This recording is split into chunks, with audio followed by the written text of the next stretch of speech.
a smoke, said Ilona. I'll come back and give you the details. No way.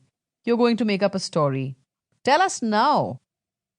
I've always known that sex has nothing to do with the heart. What starts with the body ends with the body. That's why I don't believe in all these clearly defined identities like homosexual or bisexual.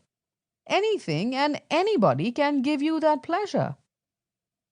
Our pleasure orientation is concentrated in such a small area, a hole or a penis around which there are a few nerves capable of receiving the pleasure stimulus. The rest is imagination. I really was four then. I was rocking in my chair one day, the legs rose and fell, and there was a thump each time.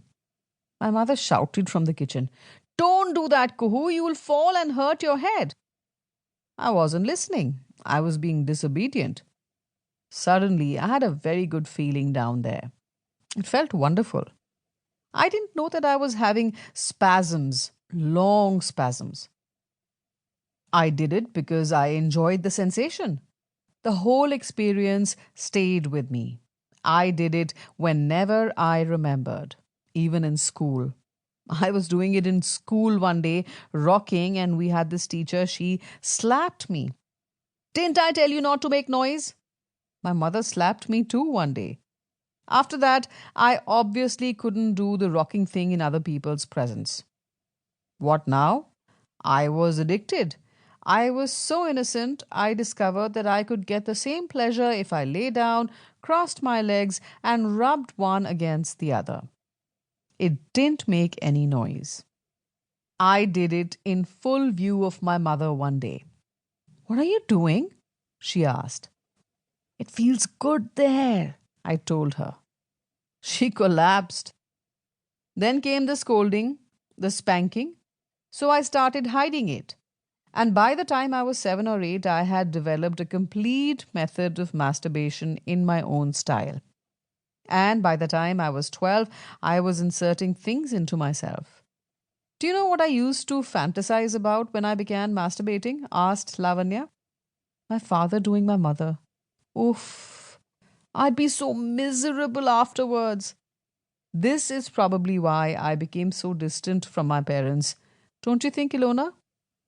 If a psychiatrist heard this, he'd call it a case of the Electra complex," remarked Sunetra. Lavanya's face fell. The last story came from Leila, that too, after Sunetra and Lavanya had left.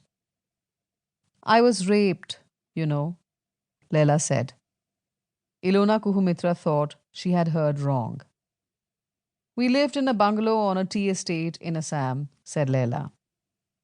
"When I was 14 or so, two strange boys moved into the slums next to the estate. Word got around they were Ulfa militants. The police even took them away once. Then they let them go. I have no idea if they really were militants. We were forbidden from visiting the slums. Everyone was perpetually scared of the Ulfa then. My father practically gave up evening parties.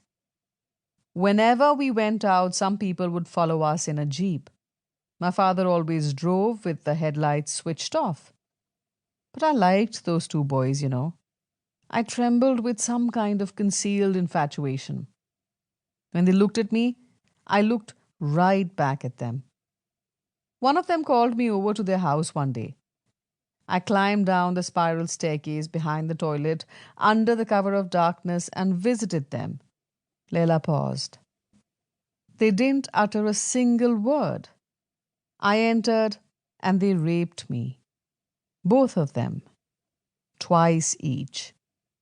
I never told anyone. Because I was the one who had visited them for an adventure.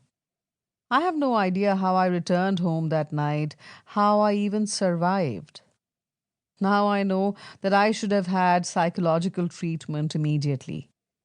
My life wouldn't have turned out so weird."